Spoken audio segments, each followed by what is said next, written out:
How you doing, everyone? Yes, it is Monday, and it is time for the Braw Cast Easter Monday special. Yes, I'm going to level with you. This is totally pre-recorded. The reason we only did a little mini episode on Easter Sunday was because we figured everyone would be full of eggs.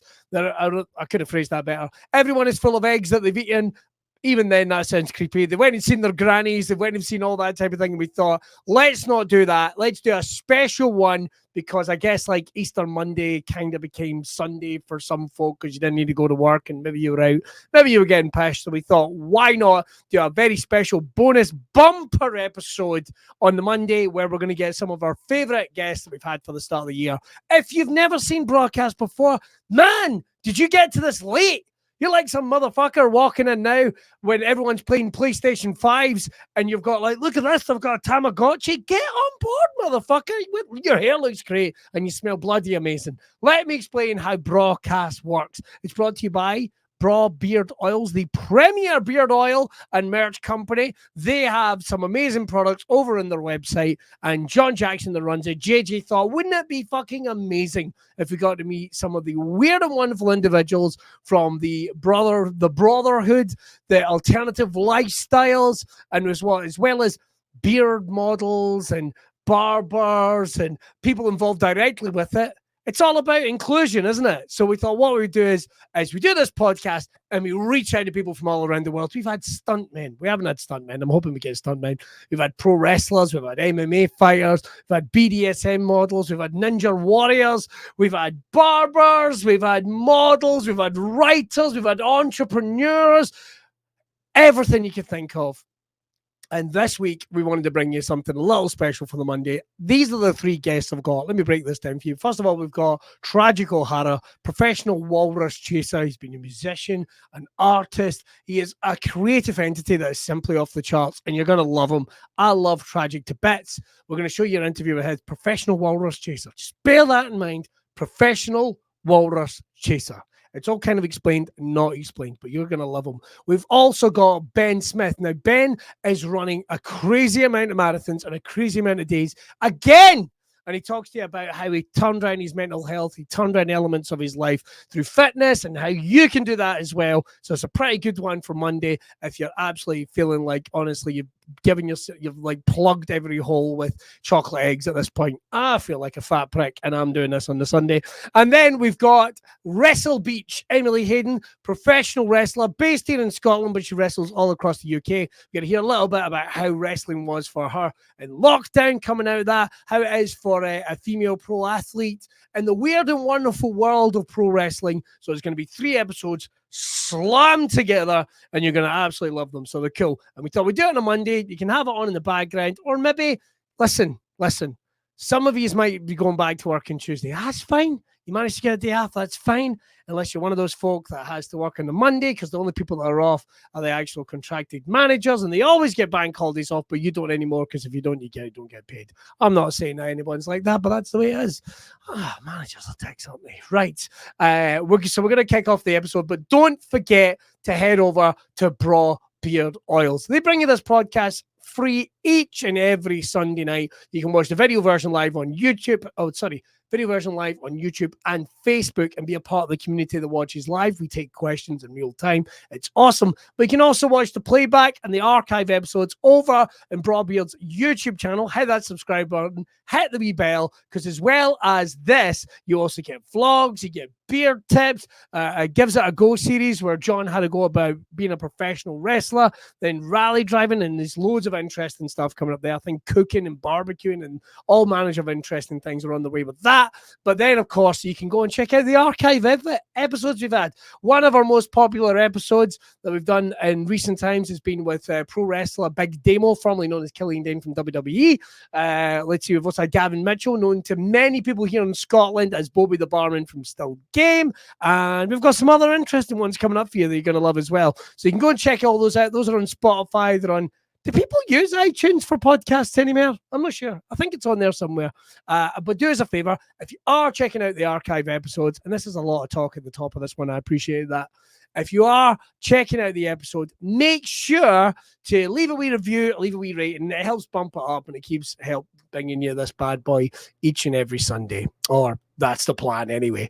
Right, last thing he's got to say, why not head over to Braw Beard Oils? It helps support JJ, his team, and all the work they do. You can get premier beard oils, but if you're not into that, you can get t-shirts, you can get hats, you can get neck gaiters, vests, loads of amazing stuff over there, but there is premier beard care stuff, brushes, combs. Listen, I know JJ's busy restocking with some stuff, and I know he's got some big ideas. You want to go to head that out.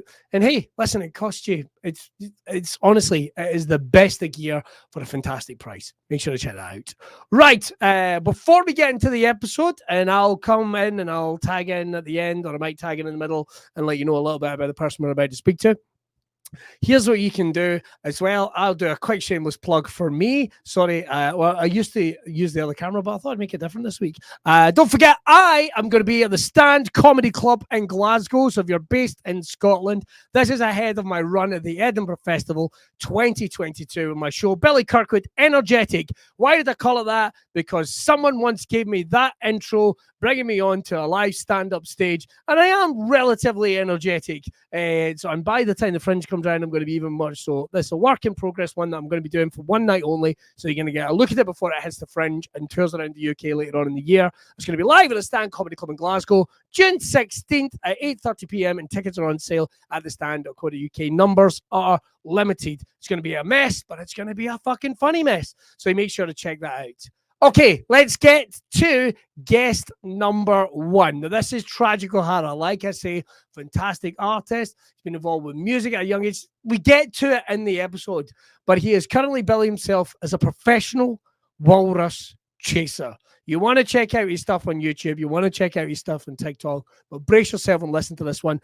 He's probably one of the most naturally likable guys you're going to come across as well. He is, honestly, I think Tragic's got a movie. Like, there's going to be a movie made about this guy before too long. I'm convinced of it. So make sure to check this out, and I will talk to you in a wee bit. Here we are, mate. What a 2 years it's been, because on the run into whatever all this is, COVID, spitting in each other's mouths, whatever we're doing, you were like me, you were out and about, and now, boom, there you are in your wee workshop with everything going on. And you look like you've got, if we were to take a snapshot, you would be like, what the fuck is this guy doing? Because there's a keyboard there. There's your relighting desk in the background. You can see the lighting desk, but there's everything going on there. We can see all the cans of spray paint. Yeah. Mate, how has it been, first of all, working from home? We were having a little talks about the trials and tribulations of having kids and trying to do anything from home. How's it been for you? Hellish. Like that's the easiest way to say it. Like, when I started this thing, I was in the garage. Like, I literally just set my garage up as a place where I could like make my videos and do all this sort of stuff. And then the world just stopped moving. Yeah. And then it's like, I was in my garage. Every time I'd be filming something, then someone would flush the plug and you'd hear everything just through a plastic pipe just kind of hit the deck, and you're like, that'll need to stop there. And you would hear people arguing, and it was just everybody's got their own thing. Like, it's never I don't think I ever had a day in that garage where I was like, yeah, I'll finish at 5 today. Like, it's never happened. All these bastards that have the 9 to 5. So the world's all locked down. I guess you're not doing anything. Are you joking? Are you joking? The pressures are trying to keep this bastard turning. We were talking about the issues of having working when your kids are nearby. I mean, the number of times, and you said it really well right at the start of all this, when I think he was a minister or something, and there he was on the BBC, and his Wayne's come dialing in, including the wee girl with the glasses on doing that, who's still my spirit animal to this day. And the entire world went, ha, look at you dick. And then 2 days later, there we all were. Oh, you're on mute. Oh, you look like an arsehole. And what time? It was different. It was different, man. I mean, I'm away, not away from it, but like, I now have a separate place to go. Yeah. That I don't have that same sort of thing. But even the other day, right, I was here, and then I was meeting a guy about a thing, and my phone went, and it was my wife going, you've locked me in with the 2 kids, and I've not got keys. And I've just had to she dropped my eldest out the kitchen window to go and unlock the car door to see if they're in there. And then she's phoning me going, how am I going to get to the house? I'm like, I don't know. Like I have literally, my arse has just hit this couch and I'm just in a meeting and like I can't just leave. When you get that call or that voicemail and you're like, you're an adult, you're gonna have to deal with this. I'm not there. You come to me. Yeah, wait, what do you want me to do? Honestly, so she'd put everybody out the kitchen window, climbed the car and drove down so I could give her the house key so she could go up and unlock the front door. And that was it. Amazing. It still happens. There's still just shit. What were Neighbourhood Watch thinking? See, to be fair, house? With some of the stuff that happens in my street, I mean, I painted that Space Invader out my back door. Like, that was nothing. Right. That was just a Tuesday. Folk breaking out the front window of the house. That didn't matter. Like, but there's just so many things where it's like, I think they're just now kind of at the point where they're like, I mean, I've got Deadpool painted on my garage door. Yes. Like, so I've got a big Deadpool painted there, and like the garage door doesn't even open. It like is broken, but I refuse to get rid of it because I just like being the guy with Deadpool in his garage door. I remember growing up in Irvine, right? Whenever you would drive in via Girdle Toll, like one of the big things everyone would talk about is there was a guy that had an amazing picture of Mickey Mouse painted on his garage door. It was brilliant. You'd see it every day. And then one day it wasn't there, and the rumors went around that Disney had got in touch and told them to take it down. And I still remember a bus full of folk going, that'll be what's happened. That'll be what's happened, right? And just thinking about it to this day, somebody, I don't know, Michael Eisner or something, calling a meeting at the Magic Kingdom. Gentlemen, what are we going to do about the Girdle Toll situation? This bastard is making a mockery of the legacy of Walt Disney. See, when I painted that Deadpool, I got a text from my wife, and she said that my son Adam was in primary 1, so they were bringing all the kids round to look at the garage door from the school. And I was like, when are they bringing them? And she's like, I think they're bringing them about 1:30. So I dug out my Deadpool costume and I put it on.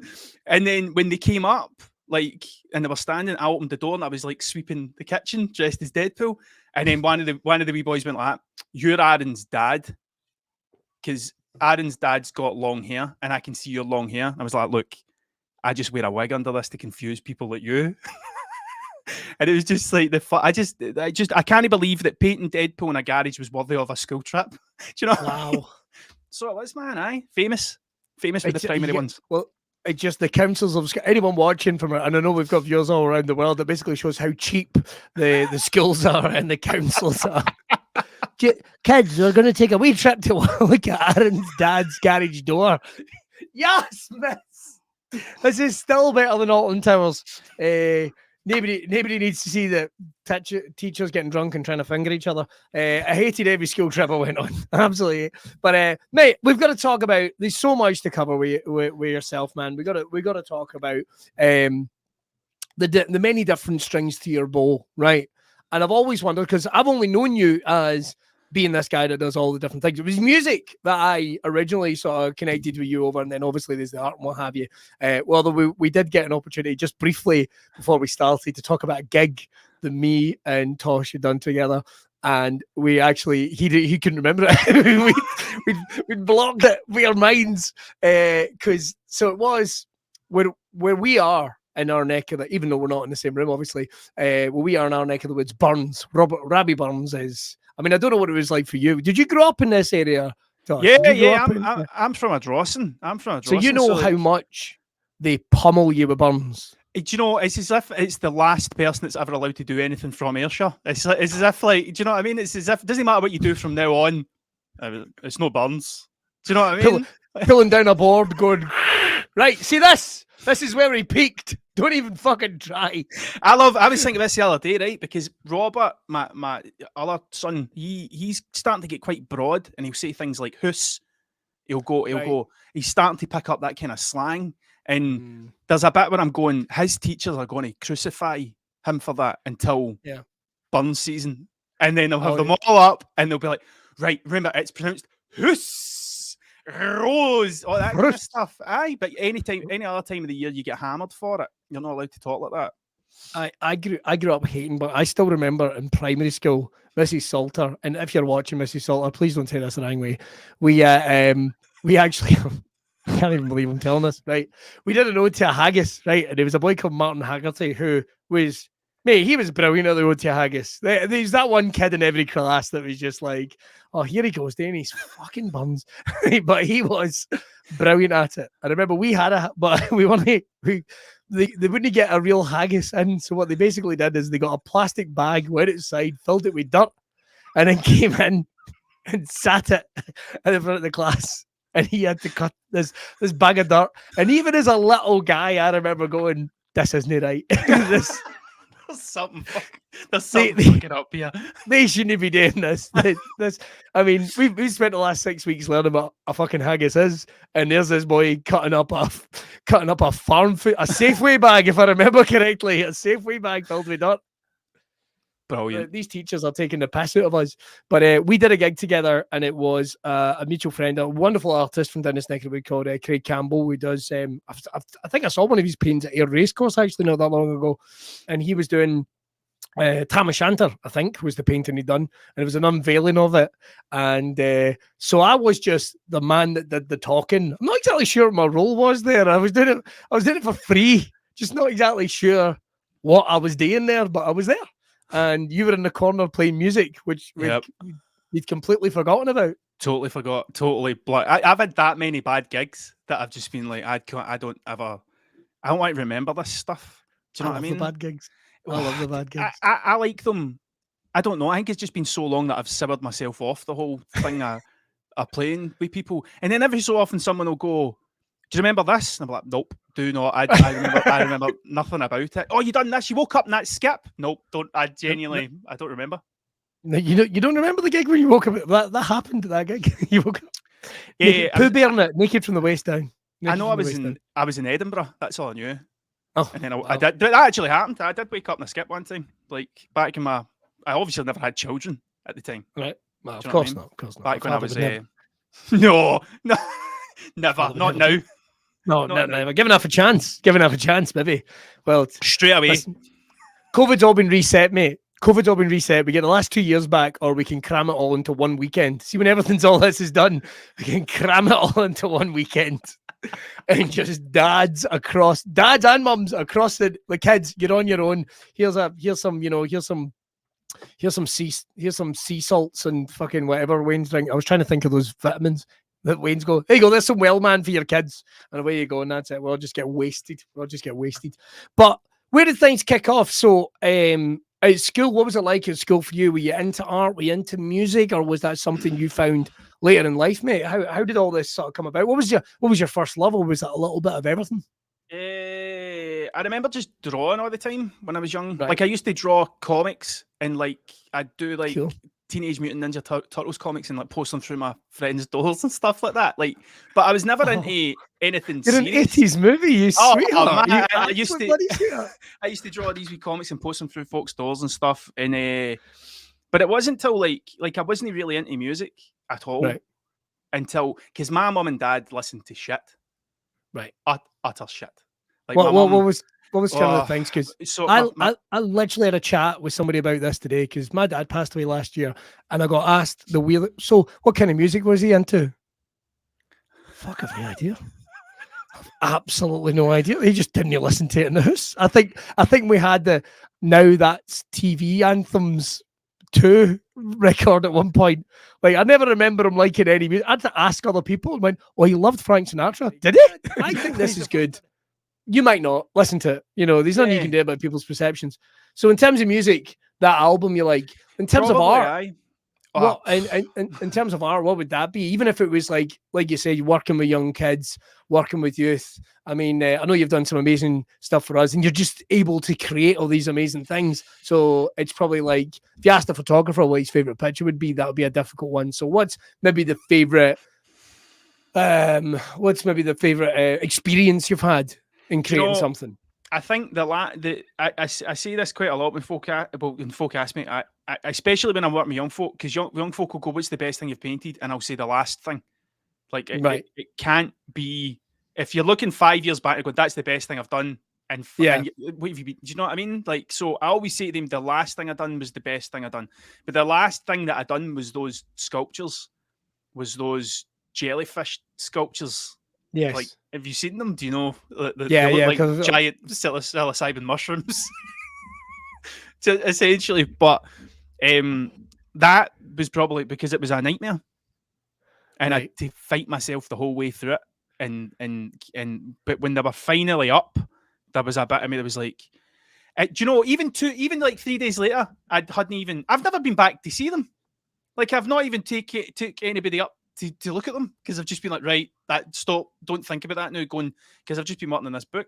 But my friend sent me a picture of his wee girl underneath them, and she was looking up and they were all lighting up. And that was the bit where I remember I was lying in the bed watching the telly, and he sent me the photo, and I was like,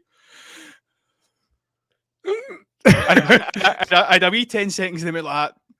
Like, that's that now. Do you know what I mean? But it took, Yeah. I don't know, man. Like, it's weird, isn't it? Like, I think no, that's definitely a healthy attitude. I think, like, being, because that'd be like me going, oh man, that gig I did, 5 years ago, man, belter.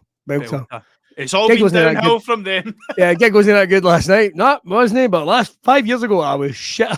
I was shit a lot. Now we've got to come to being a walrus chaser. We've sort of teased it at the start. We've got little snapshots of what's going on. So, what on earth do you mean by describing yourself as a walrus chaser? So it's taken me quite a while to actually figure out how to put it into a sentence. Okay. To be fair, but Okay. walrus chasing is the language that I use to talk to myself. Like, that's what it is.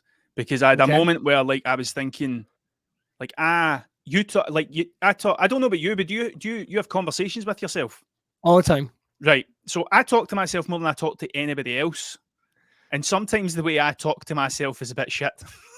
So, do you mean thinking, like, is it negative?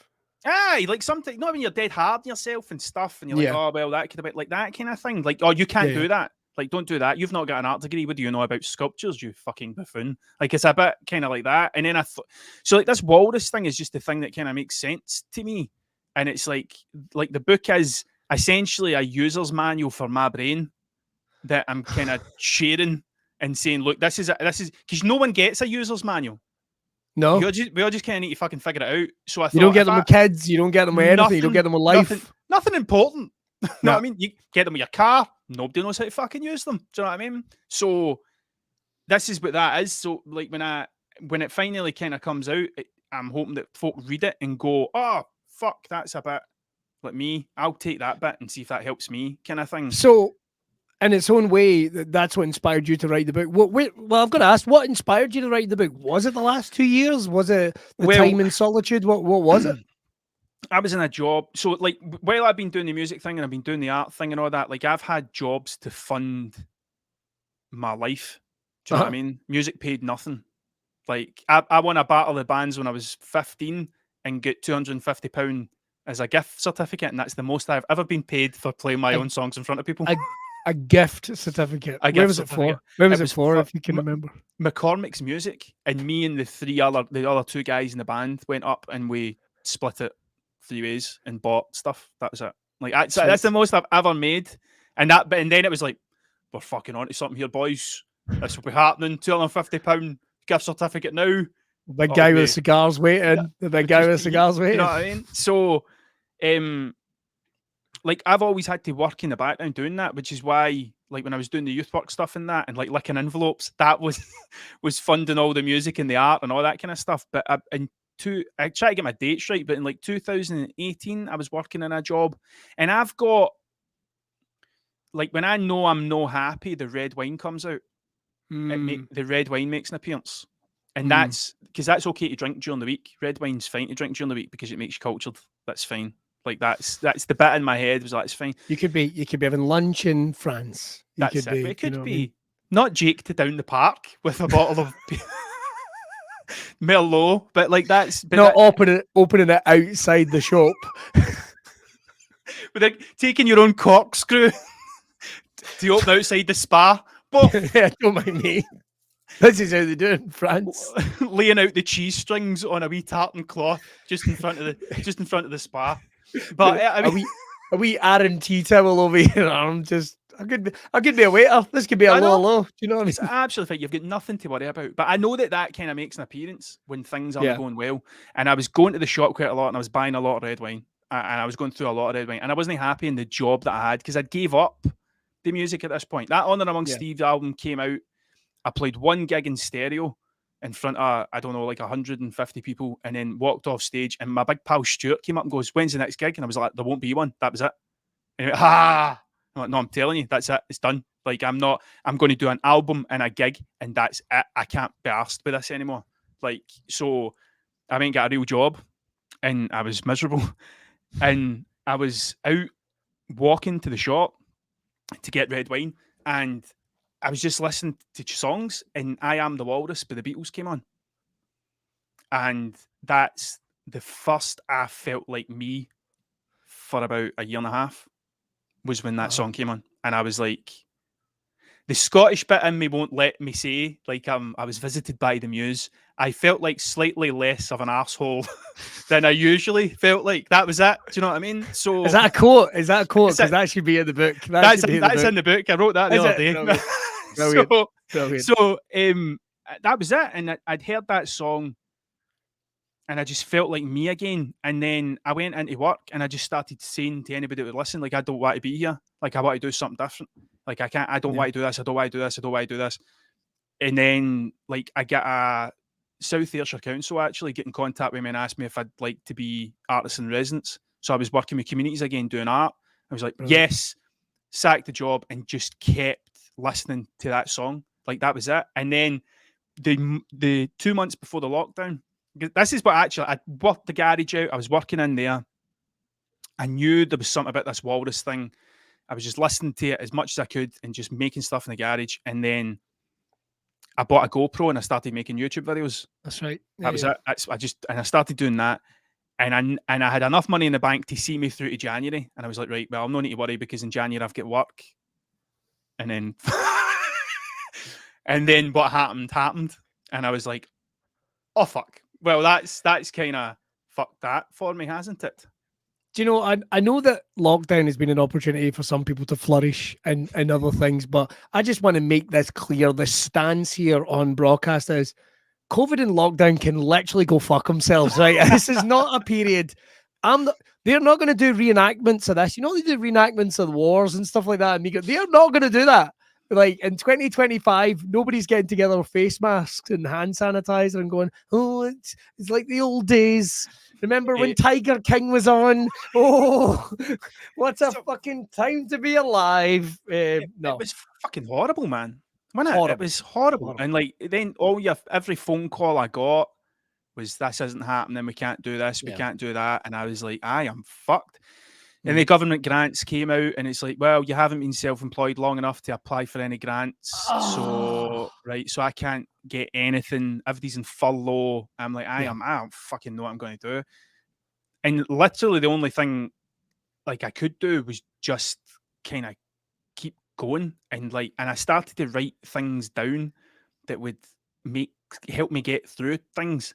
Like, do you know what I mean? Like, it helped change like the way I felt about stuff and all that. And I just kind of kept going as best as I could. And I started making those lockdown learning videos where it was like, you know what? If I'm in here, I'm just going to start doing youth work online. And I just started making videos about how to do stuff for free. And then some of the organizations said, could you make them for us? And that gave me enough to kind of get through to the next bit. But there was so in the first video I ever made for YouTube, I mentioned I listen to I Am the Walrus at least once a day. And I said it in it because I knew there was something to do with this. And then about 6 months in, I made another video called 6 Things I Want to Do Before I Die. And the first thing I want to do is paint a mural of what I see in my head when I listen to I Am the Walrus. And that's what I said I wanted to do. And then I got into this place because a commission came up, and I took all the money that I got for that commission and I just dumped in here, and I lived in here for a year. And then in February of 2021, I was in here cleaning up, and because the place was a fucking disaster, right? And I stayed late to clean up, and I was listening to MF Doom, who just died. I say just died in December, and I was just cleaning and something came into my head and I wrote it down on. I had a big bit of plywood for a table and I wrote it down on a bit of plywood what it was. And then next thing I know, 2 years later, I've written this whole job description about the Walrus, and I put it up on my wall. And I was like, right, I'm back in here on Tuesday. If I can read this on Tuesday and it makes sense, I'm putting a video on. I'm making that, and I'm just going to film it, and that's it. And then from that point on, I was a professional walrus chaser, and it's just chasing that feeling that song gave me. It's funny because I remember when the video went up, I can't remember what I was doing, but I'd watched all the videos. I'd seen, because it was the only way you could frequently stay in touch with people, because even though we were all locked down or we were open or all locked down, it's kind of hard to keep, tabs with folk. And I remember seeing the video coming up on my timeline. I think it was my Twitter one. So it would have been you posting the link to the YouTube and seeing a professional walrus hunter and thinking like, I must phone Tosh. I wonder if he's okay. I wonder if he's all right. I must phone Tosh. But then I watched the video. Like I think I got home and then I'm going to watch the video. And it was inspiring. It was inspiring. Was that the kind of reaction you wanted? Because like you say, it's not like rehearsed. It's not like, you can tell you didn't, unless you're going to break my heart and say you did like multiple takes, but you're talking very much from the heart when you're doing it, and you can tell in the video. Cool, man. No, because that's what it was. It was just like the way because I went home and I told Kirstine about it, and she was like, "It sounds like a good idea," and I was like, "Right, I'll sleep on it. And if it sounds like a good idea tomorrow." And the problem was like it felt like I was holding on to smoke. Like it just kept, and it was like, and then basically the way that it's kept, and this is what the book's about. This is what the whole thing's about. Where it's like, right, I figured out why I do the things I do. I stopped thinking about what I do, and I thought about why I do it. Okay. And I'm not going to tell anyone that why, because it's mine. And I think that everybody kind of needs to figure their own out. But it's not. It's not anything. It's not written in stone. Hasn't came down from Mount Sinai on a tablet. It's just a fucking thing that made all this other stuff happen, and that was it. And this whole thing's morphed into the point where it's like, when I listen to that song, I see a very specific thing, and it changes every time I listen to the song. And I can't describe it, so I put it inside a box, and it's that box, that pink one there. So what's inside that box there is what I see inside my head when I listen to I Am the Walrus. And essentially the job description is I need to get what's inside that box out. And that's it. Like that's what the job is that I wrote for myself. And it all came for this bit. And it makes sense to no one. And like I was in a Creative Scotland meeting and everybody's sitting there going, well, my name's such and such and I'm head of marketing for thing. And it gets to me and I'm like, I'm Tragic O'Hara and I'm a professional walrus chaser. And you can see by all the wee squares in the Zoom call, some of the folk go mortified and then other people kind of laugh. And there's a bit where I'm like, I'd rather just talk to the ones that are laughing. Yeah. Rather than the ones that think I'm an idiot, because like I don't really need to, it's not part of my job description to convince you that I'm worth listening to. So yeah. If you'd kindly get the fuck out of my way, I've got a walrus to catch. You know what I mean? Because those guys are, I've got to watch what I'm saying in regards to Creative Scotland. I'll be very, very careful. But, we can't all be sewing bee in St Andrews. And I'll move straight on. but I can hear what you mean. Like, we had a battle with comedy because we had to have comedy recognized in a certain way. And it's even then, you suddenly have someone like me turning up on a call and they're like, okay, what's this all about? It's, like you're in the wrong call. But clearly that made a connection though. So the book, you say it's a user guide to how your brain works, but I get the feeling you're hoping that people will recognize elements of their struggles or maybe the little malfunctions they might be having and how they can get their head around it. Not telling them what to do, but just kind of like inspiring them to look at it. Because I think it comes down to a few things, but it's like, it's language, and it's the language that you use to speak to yourself. And I think when you go into these things and people turn around and they use the language like that, because there's a lot of times I've done mental health stuff for spoken to mental health professionals and all that sort of stuff, and they use words and I'm like, I don't fucking know what that means, man. Yeah. Do you know what I mean? I don't know what that means. It's a bit like when I mean, I went to Catholic school, so when the priest came in and talked about shepherds, I'm like, man, I collect pogs. I don't have a fucking clue what a shepherd is. Like, do you know what I mean? I don't get this. So the stuff in it is the things that I use to navigate situations. So, like, for example, I've got 2 rules. I've got rule 0 and I've got rule 0.5. And rule 0 is your family comes first. That's it. Like, they come first. And rule 0.5 is don't be a dick. And that's it. And I think if you can navigate your entire life just using those 2 things, like tell the people that you love them, and just be as honest as you can all the time, and that's it. And anything else, then when I look at stuff and I'm like second guessing choices I've made, I go, right, hold on a minute, man. The reason it costs that much is because my family comes first, and every moment that you take away from me being with them is less time that I've got with them. And my currency's not money, my currency's time, and I want to generate more time for myself to chase the walrus, but they're always going to come first. So in saying that, am I being a dick for putting down the artists' union rate of pay for this particular bit of work that you want done? No, I don't think I am. Are you being a dick because you don't want to pay it? Maybe. They ask questions to be honest. And that's the bit where it's they help me navigate the stuff and not spend so much time second guessing the decisions that I've made. And that's what it is. And that's a big part of the book. And it's like, right, well, if I've written all this stuff and it makes sense to someone picks up and they go, that bit there doesn't make any sense to me, but they 2 rules, I'll take them. And it's like, right, well, like, for example, I put a video out about a thing called the grey area, where it was like, so this got me through the sculpture. Like, if it wasn't for this thing, the sculpture I would have melted because of how much pressure it was, right? And the way I imagine it is I imagine that I live in a wee house in my head. In my head, I live in a wee house, right? And it looks onto 2 doors. And behind door 1 is the light side, and behind door 2 is the dark. So, and I live in the wee house in the grey. But I can see the 2 doors. And this is the stuff. So I imagine that. So what will happen is, right, the door 2 is all the fucking bad stuff that's going to happen. But really what behind door 2 is for me is death. That's the worst thing that can happen is death. And behind door 1's perfection. You can't get perfection either because nobody's perfect. So I've started teaching this stuff in like schools, and I was in Falkirk working with a bunch of young folk, and it's the first time I explained it in front of a group of people. And one of the young folk was like, Messi's perfect. I was like, no, he's great, but he's not perfect. Well, if he was perfect, then what would happen is every time he kicked the ball, it would go in the net. That'd be it. That's perfection. And you could see the kind of penny drop. And I was like, so he's great, but he's not perfect. So if you go chasing perfection, it will make you miserable, right? So I imagine the 2 of these doors, death's behind there. My walrus, that's the walrus, is on the front of door 1, and I just need to face that. When I was doing the sculpture, I was constantly looking at door 2 or the bad stuff.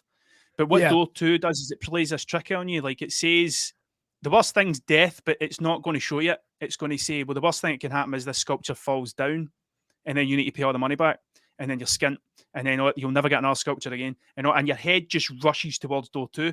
So I wrote an equation to stop me from looking at door 2. And the equation is D1 equals D2 plus RZ plus GT infinity, which stands for, so door 1 equals looking at door 2 and going, I'm not dead. Right? Plus RZ, which is rule 0. Family's fine. They're in their beds. I was in the shower when I figured this out. I mean, I've as someone who's been done therapy and what have you, I mean, it's teaching you on your own, you're like, you're not fixating on the future, you're making sure you're living in the present. Yep. You're putting away negative thinking, which is exactly what you're told to do. Lock it behind the wee door because it doesn't serve you in any way. So, and it's keeping you motivated. Aye, man. Rule 0, everything's fine, and GT stands for one good thing. And I go over that. I keep adding one good thing. So honestly, I was in the shower and I was like, everything's fucked. I can't get the materials for this. It's not going to happen. I'm going to get all this money back. I can't afford it. And I went, and I need to go, mate, fucking door you looking at? I need to go, mate, what fucking door you looking at? And I'll go, right, I'm not dead. Rule 0, everybody's fine. What's one good thing? Motorhead. What's another good thing? Nirvana. What's another good thing? The Beatles. What's another good thing? Jeff Rowley's Part and Sorry. And I just keep going back, and it feels like I'm taking a step back for door 2 to eventually go, right, there's door 1. what am I going to do about this Walrus thing? And that's it. And I use that equation to bring myself back. But that makes sense to me. I know if I sat in a room, because I've been in rooms with people before that explain the negative thought and all that, and I'm like, I'm into Star Wars and the Hitchhiker's Guide to the Galaxy.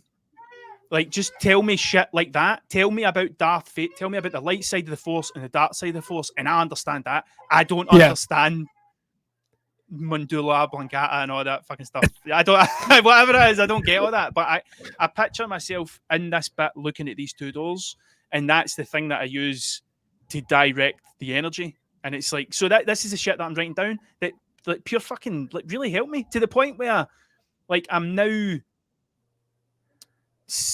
What would it be? I'm a year in February as a professional walrus chaser. I'm nearly finished my book. I've made a fucking sculpture. I'm in my own fucking workshop. It's paying the bills. I'm still in my overdraft, right? But it's paying the bills, and whatever it is working, and it's not playing to anybody else's idea of what I should be doing, because I know why I'm doing it.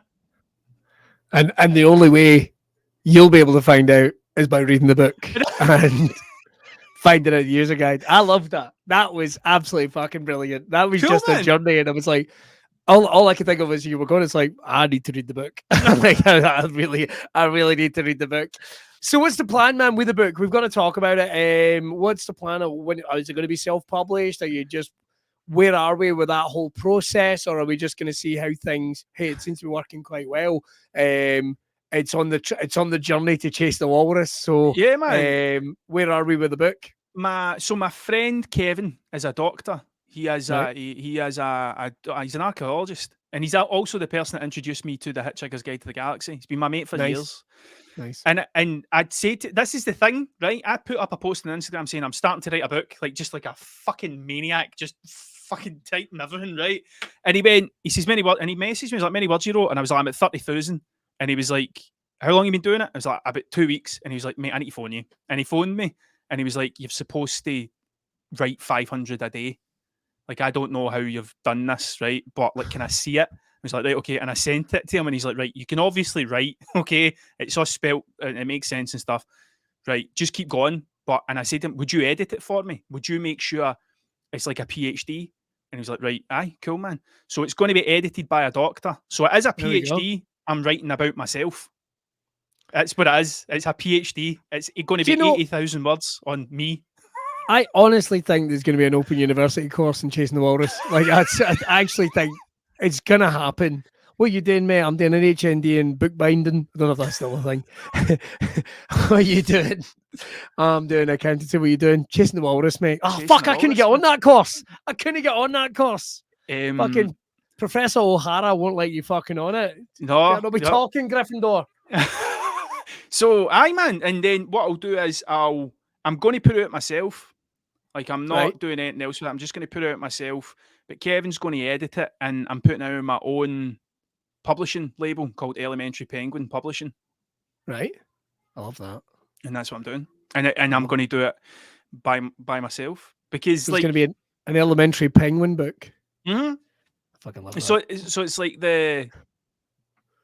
like, I've done all my music myself, and I put it all out by myself, and I've done all that bit, and I'm like, do you know what? Because the part of me, like, I had a lot of people telling me what to do, and I wasn't even successful.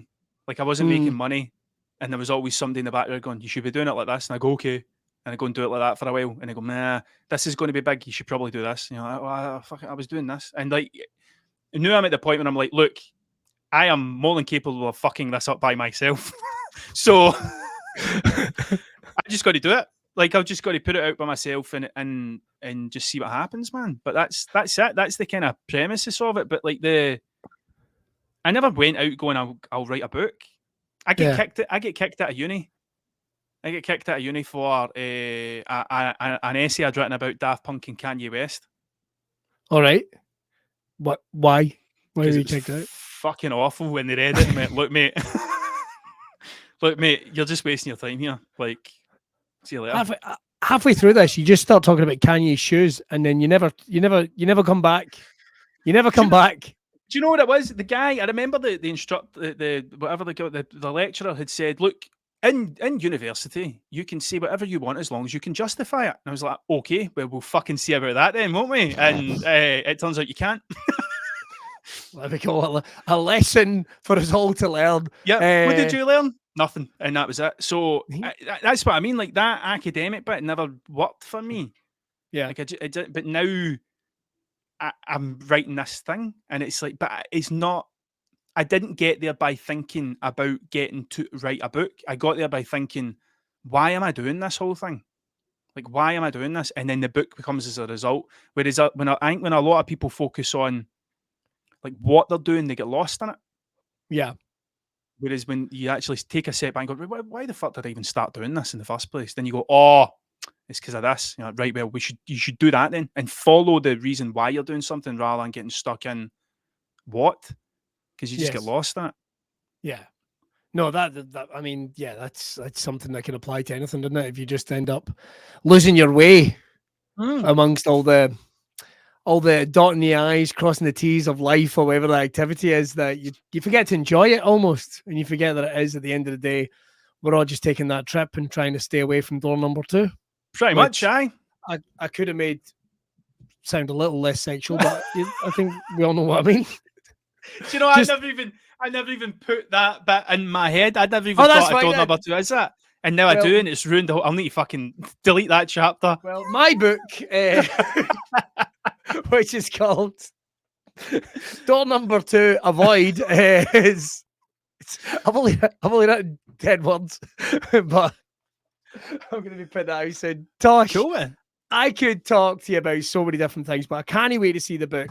I know there's still plenty of time, there's still plenty of work to done, but watching the journey, people can obviously find you online, but they can obviously check out other blogs and all the learning tutorials and stuff that you've done over the last couple of years on YouTube. But is there anywhere else people could check out your work? Facebook, Instagram, TikTok, Twitter, all the same. It's all just Mr. Tragic O'Hara, and then tragicohara.com's my website, all spelt right. There you go. And when do we think the book's going to be out? Have you got a time frame, do you think? My plan is to have my final draft over to Kevin by the end of March, and be like, right, and then not think about it for a while until it comes back with all the big red marks to it and stuff. And then, but apparently it takes like quite a while to do that other thing. I would think so. I mean, I've never done it, of course. I've been sent drafts from people going, "Can you read this?" and being like, I am not an editor. I am not an editor, man. I don't even know where to begin. I think, but also it's like, if I don't understand this, is it shite? No, I just don't understand it. So it sounds like you've got the man for the fucking job as well, and that's a big important thing. Having a collaborator like that that's gonna help you take it across the line. Man, can't wait to read the book, and we'll have to do another one of these catch ups. Been absolutely amazing. All right, it's me again, and the past or the future or the present, I'm not exactly sure, on this bumper episode of Braw Cast for Easter Monday. Right, before we get on to our next guest, if you've enjoyed this, if you enjoyed Tragic, make sure to check him out. But remember, if you have enjoyed this episode, you'll be able to listen to the audio versions over on YouTube, Spotify, and that type of thing. Leave us a wee rating. It does help. We're bringing this fucking completely free. Right, the next guest we've got up is Ben Smith. Now, Ben, the phrase marathon man, I guess, could be used to describe him. Not only did he turn around his life and his mental health when he was in a dark place, and he talks a little bit about that. So I'm just giving you that fair warning. I don't want a good friend of mine, Ryan Gleason, put it a very good way. Listen to everything he's got to say, not just certain words. Listen to everything he's got to say. It's a great story of, I don't want to say redemption, but it's a great story that Ben went through. You hear the incredible feats that he's done and the incredible feats that he's going to be doing in just about 2 months' time over in the United States. It's going to blow your mind. 50 marathons, 50 days. Oof, that's all coming up. So here is Ben. I'll talk to you in a wee second. Past Billy. Ben, I really appreciate you taking the time, and I couldn't help but notice that you even have the training equipment behind you. Is it just haunting you almost? Have you? But it's always there, you know. It's always there in the back of my mind, near enough, you know. No, I was on it this morning for 2 hours. I train 6 days a week at the moment, 2 of which are absolutely brutal days, and there are the other 4 are slightly less intense. What is your preferred day off? Wednesday's my day off. Right. Yeah, so that's Wednesday's my day off. I get a recovery week, one in every 4 weeks. Okay. But that recovery week's more like 10, 11 hours worth of training as opposed to 30. So, oh my goodness, yeah. there is so much to unpack here. So I tell you what, we will plow straight in. First of all, as I just said before we started recording, I'm working my way through the book, first of all, which probably I think has one of the most incredibly hard-hitting impact sort of subtitles in terms of the man who ran 401, performed 401 marathons. And is it 401 days? Yes, yeah. Ran them in 401 days, yeah. Oh so my 10 goodness. days off as well. That hurts everything just saying the words. But it changed your life forever.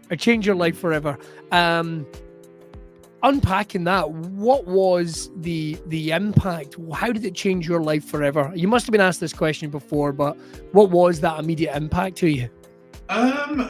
Well, I suppose the impact was based on the reasoning behind why I did it. Before anybody kind of hears 401 marathons in 401 days and think I've been a runner for the whole of my life, I haven't. I was 17 stone and a 40-a-day smoker, and quite a heavy drinker at the age of 29. And unfortunately, I suffered from something called TIA, transient ischemic attack. So an incompleted stroke, I suppose you could call it. And it made me sit up and realise that I'd actually wasted quite a lot of my life. I'm sure we'll go into a bit more detail about it, but that for me was the turning point. And I kind of thought, well, I need to do something. It's probably about a year after somebody introduced me to running, and trust me, me and running, no. I used to be the guy that drove down the road with a fag hanging out the car window thinking people were a bunch of weirdos that were out running. And, there was no way I was going to look good in Lycra. So, but somebody convinced me to go to my run club, which was in South Bristol. And I went. And you know what? I loved it. Wow. And don't get me wrong, I didn't just suddenly wake up one morning and go, do you know what, I'm going to go run 401 marathons in 401 days. Nobody does that. That's nuts. But it was a journey for me over the course of about 3 years, in building my confidence back and my self-esteem and dealing with a lot of stuff that had happened to me in my past. And then realizing that actually maybe I was put on this earth to do something a bit like that. And just started planning it. And if anything, I didn't put any barriers in my way. And I ended up doing this incredible thing. And I suppose what the impact for me personally is that it helped me realize that I could do anything I put my mind to. But from a legacy point of view, it's helped us build what we've been trying to build over the last 5 years, which is a mental health foundation. So it's almost as if you making that change to your life to go running on that first day was almost like the first piece of the jigsaw of this whole image that you've put together, this whole story, this whole vision that you've put together and what it's led to. Yeah, definitely. It was definitely a jigsaw puzzle. All the pieces didn't fit in the right way to start with, but and it took some time to finish it. I don't even think it's finished now, to be honest with you. But yeah, I think, a lot of this stuff I went through as a kid, I was badly bullied at school, and it had a huge impact on my confidence and my self-esteem, to the point where, I tried to take my own life at 18, and, I covered up the fact that I was gay, because that's what I was being bullied for. So, those teenage years are so vitally important to a child's life, and it has a huge impact. Now, that stayed with me for the whole of my life. So it impacted how I spoke to people, how I behaved around people, how I held myself, how I kind of, portrayed myself in work, what I did, and everything in my life was governed by others, not me. I even went down the line of getting married to a woman, and it was at 29 when I had this TIA at work in a job that I worked 80 hours a week at, trying to earn this lifestyle that I thought I should have on paper, thinking I was happy, but clearly wasn't. It was that moment that made it all kind of, come to the front and go, what are you doing? And it's so weird. I don't know if it's like is it our emotional growth or our emotional the journey that we go on that almost makes you look back and realize that there has been, you know, this bullying or the trauma? Well, because that's the phrase. I mean, I'm a stand-up comedian. I tell dirty jokes for a living. But I was bullied at school. I was quite an introverted little kid, to be honest. Little weirdo. And then as I grew up in life and you start making a journey, it's like I knew this wasn't right. And that's what I got from the story when I was reading some of the stuff in the book, was the parallels, because that is what has really made this reach out to people with what you're doing, because you are an advocate of mental health, you are an advocate of making these changes all for the right reason.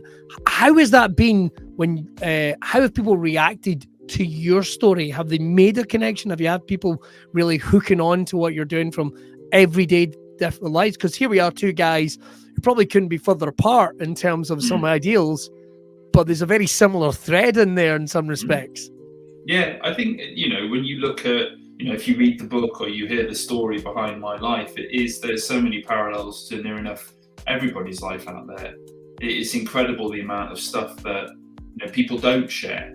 They portray what they want to portray because either they see it as a weakness or, you know, it's not something they feel comfortable in sharing.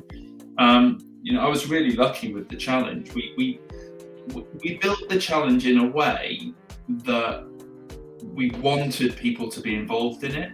Yeah. You know, yes, I was the guy that made the decision to go and run a marathon every day for 401 days. There was no expectation that anyone else was going to do that. But what I had got from running was the sense of community, the sense of being around people. And that's what I really loved. And that's what brought me out of my shell. So you might hear the saying, you know, if you could bottle something and then give it to somebody else so they could feel the same way. That was kind of the reasoning behind why we wanted people involved in the challenge. And we did. We had 13,500 people that came out and ran with us. Incredible. All from around the UK. And we're talking, I think the youngest was 5. You know, we had a newborn baby, but that was in a pram. But, you know, it didn't run. And then we had a guy that was, 2 weeks out of a hip replacement at the age of 82 down in Minehead that ran with me. You know, it was, oh my God. It was nuts. We had people of all different sizes, backgrounds, religions, sexualities, you know, but it was almost a place where people could come to almost share the message behind what it was we were doing. And that was to basically say no to people being attacked for who they were. Yeah. And, you know, that for me, that was my sexuality. For others, it's other things. Yeah. You know, but, you know, I believe fully that nobody should ever be made to feel bad for who they actually are. And everybody should have the right to live the life that they want to live. No matter 100%. What that is. And one of the things that the challenge and the work you've done is, what I thought was incredible, just looking what I could find online, even people just commenting on articles and what have you, is how much it's opened the conversation of mental health, and like you say, people feeling liberated almost, and, you know, them getting an understanding of it. In terms of putting the challenge together, we'll bounce about a little bit, I'm sure, but in terms of putting the challenge together itself, the first question, and I'm sure you've been asked this, where did the number 401 come from? Because I was curious, why not 399? Why not 400? Why 401? Yeah. Well, I love to say that, you know, I was born at like 4:01 in the morning, or, you know, on the 1st of April, you know. But no, it had no relevance to any of that, to be honest with you. What? I think, you know, we when I was initially building it, I was kind of, you know, we plucked a number out of the sky, which i.e. money that we wanted to raise. Yeah. And I kind of thought, well, you know, £250,000. There's me being all naive, thinking, I'll be able to raise £250,000. It's bloody hard to raise £250,000. You know? So after realising that, and thankfully I realised that quite early on, I kind of thought, well, okay, we need to do something which can kind of cajole people. It can bring people together. It can kind of almost amass this following. You know, and again, it wasn't for me. It was for the project itself. The goal was to raise £250,000 to help these 2 amazing charities. So we kind of thought, well, what's the biggest thing I could do in back-to-back marathon running? And I thought, well, what about the world record? So I looked at the Guinness World Record, and I think for a man at the time it stood at about 51. The female one was higher. Right. And I thought 51, okay, maybe I can do 52. And then I kind of looked at all the rules and regulations from Guinness, and I thought, oh God, you know, is that why I'm doing it? Am I doing it to get a record? Am I doing it kind of, you know, what's the reason? And it actually turned out, you know, for me, it was the reason to raise the money. So we didn't apply for the world record at all. We just thought we'd go and smash it. But it turns out that other people had the same idea. And there were lots of people around the world that had actually done an unofficial kind of attempt at this type of thing. Okay. The most that we could kind of validate was around 365. So I thought, do you know what? I'm just going to round it up. So it was going to be 400. And then I went off to the States and I met this amazing guy called Larry Macon. I ran 7 marathons in 7 days across 7 states, from kind of St. Louis all the way down to New Orleans in Louisiana. Okay. Yeah. And this guy called Larry Macon, the lankiest Texan you'll ever come across, but he's done multiple marathons, and he's a guru of back-to-back ultra-marathon running. And I told him what I was doing, and he thought it was awesome, you know. And he said, well, have you thought of a victory lap? I kind of thought to myself, well, it's quite American, that, isn't it? You know? But the more I thought about it, I kind of thought, well, it's a really nice opportunity to bring people together at the end that maybe have been part of it throughout. So when I got back to the UK in April of 2015, I added one, and that's how the 401 challenge was born. So, oh my goodness! Yeah, it was just almost. It was giving it the freedom and flexibility to grow into the project that we knew it could be. Yeah. And not putting our own limitations on it. That's the kind of best way I can describe it. There must have been a period, though, when you were doing the research, as you saw those unofficial numbers go up, you must be, why couldn't it just been round about 200? I mean, to put yourself into that space to do, I mean, as you're saying, you know, those early attempts of 50, 52 by other people for the Guinness Book of World Records, that had to be, I mean, even though, like you say, you've started dialing into the running, fitness, all these things are starting to come together. Was there at any point any doubt that you'd be able to get up near those numbers? Because that sounds like it's a gargantuan undertaking to do a marathon, let alone 401. Yeah. Honest answer, every bloody day. You know, you have.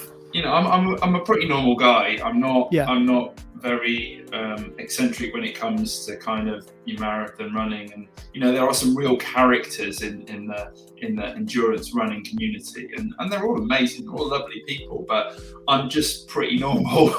And which might sound completely nuts me saying that, considering what I've done, but I think for me, I have an amazing family, I have an amazing husband, and I've got amazing friends that actually kept me very grounded and also kind of helped me in the preparation around the project, but also became my umbrella throughout it as well. So it allowed me to almost decompartmentalize what it was that I was doing. And it sounds really silly, but I get asked the question a lot about how I kind of kept going throughout.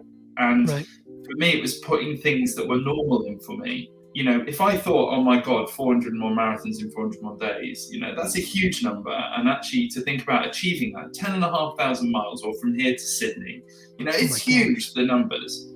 So, you know, that would put automatic doubt or, you know, nervousness in your brain. So what I did was I broke it down into weeks. You know, I'd say if I can just get from Monday to Sunday, and when I got to Sunday, I'd just wipe the slate clean and start again. You know, I had my dad and my husband behind the scenes, you know, planning the marathons with running clubs around the UK, and it was always going to be 401. We planned the end date, you know, so that was set in stone, but I didn't have to think about the kind of intricacies of it. And it allowed me just to kind of live in the moment.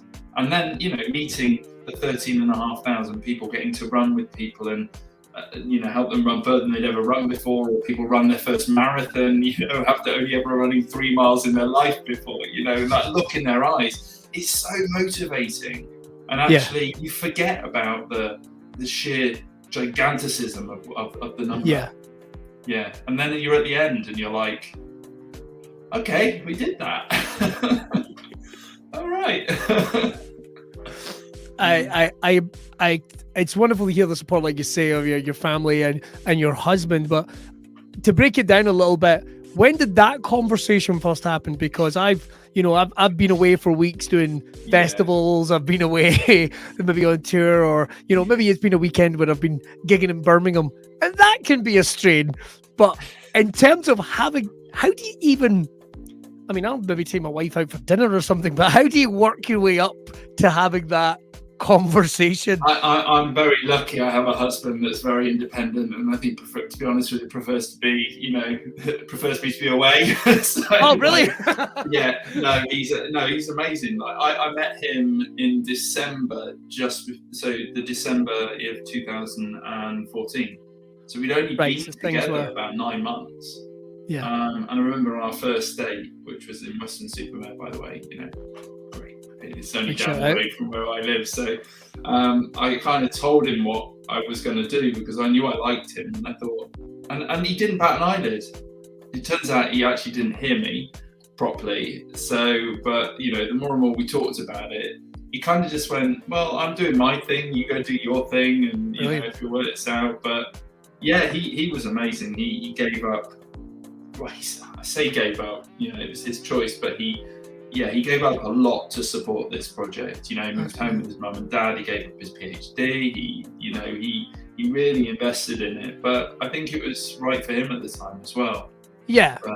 The conversation with my mum and dad, that was very different. Oh, really? Mum cried. Dad, well, he just went, fine, let's do it. But dad and mum are ex-military. So mum was more worried about, me being safe out there as she is with this new one that I'm going to go and do in America. And she's more nervous about this one. But my dad was just like, come on, let's do it. And he literally turned mum's dining room into operational command. He had the map, he had me in my little camper van on it. He dealt with running clubs up and down the country. But I think having them involved and help, them being part of it was what really kind of brought this project to life, because it was a family thing that created this amazing feel for lots of other people. And you can read that in the book. You see the snippets from people in the book, the people that took part, and as I said, there were thousands of them. And still now we have people that have ran with us in the past, and that are going to be involved in the next project, and they're still supporting what it is we're trying to do. There's a huge community that have hung on all the way since then, and they're excited. 401ers, I love it. We've not found a clever name for them yet, so if anybody knows one. If anyone has a suggestion, 401ers is in pencil. Let's get something in ink for you if anyone has any suggestions. Although I have to say as well, your now husband, I mean, that's going to be pretty impressive sitting down on that first date, even if he didn't hear you right going, he's athletic, nice. That's good to hear. That's good to hear. Yeah. Yeah, definitely. He actually ran his first marathon with me just after the challenge ended. So he's under his own admission. I say this, but he's actually gone out for a run while we're on this podcast here. But, no way. Yeah. He's gone out for a run, so you might hear him come in a minute. Fair it is. Under his own admission, when we first met, he hated running, couldn't stand it, thought it was stupid.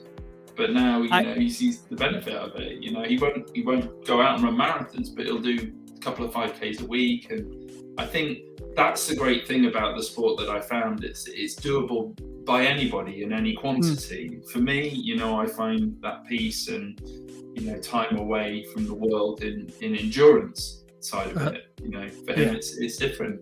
But he ran his first marathon in London the year after I finished. And, I ran it with him. That's pretty special. So. I was going to say, does it ever come up in conversation? It's like, I've done a London marathon. Yeah, I've done a 401. I've done 401. I know my place. Brilliant. Run. It's to pick up on something you just said there a second ago. Running is something that is accessible for everyone. I mean, we've had a couple of people on this podcast. We've had Bruce Smart, who went around the entire planet on his motorbike from deepest Russia to Siberia to Australia, and all the people that he's met is obviously still in contact. But you mentioned running is something that anyone can do, particularly where we are now in 2022 as things are opening up. I mean, it's something that terrifies me, but it's something I know I'm going to have to do because I'm doing Tough Mudder in the summer and I need to get my fat ass in shape. There's no two ways about it. I have to ask from someone, and it'd be ill of me not to ask someone, who has done 401 marathons and counting. What would be your advice for anyone to get started? Like, seriously, and I'm not, I've got the trainers are sitting there, the shots are sitting there. Let's go. What are we doing? I think it's, first of all, and this is me being quite serious on this, is that first of all, I think it's you figuring out whether or not it's actually something that fits with you. Yeah. Because there's, we've got a huge program at the moment with 35,000 young kids around the country. They're doing a big virtual challenge, but they've got over 100 different activities that they can pick from, because it's not about the sport, it's not about the activity, it's about finding something that you find enjoyable, that keeps you fit and healthy, or allows you to have that kind of time away. Yeah. So for me, that was running, and I find it in cycling, I find it in other things. My other half loves walking. I can't stand it. It's too slow. He likes reading books. I'm not a massive book reader. So I think the first thing would be is figure out whether or not running is something that you want to do. A lot of people feel, because it's so accessible, that it's something they should do, and it's something they have to do. And actually, that's not the case. There's hundreds of activities out there that you can get involved in. But if you're interested in running, it's very easy to compare yourself to other people. And that's what you find with a lot of people that start out. They think they should be better than what they are, or they think they should be going farther than what they are, or faster than what they are. And actually, it's got nothing to do with that. There's an amazing app called the Couch to 5K app. Oh, yes. And just the small little steps that takes you through. It's about building your confidence and building your, kind of knowledge about you and how you fare, in your running. I'd say first point of call, download that. Doesn't sound bad. Where I started, not where I ended up. So. Well, I'm not saying I'm going to do that straight after this, but I'm probably going to do that straight after this. But but it's great advice, like you say.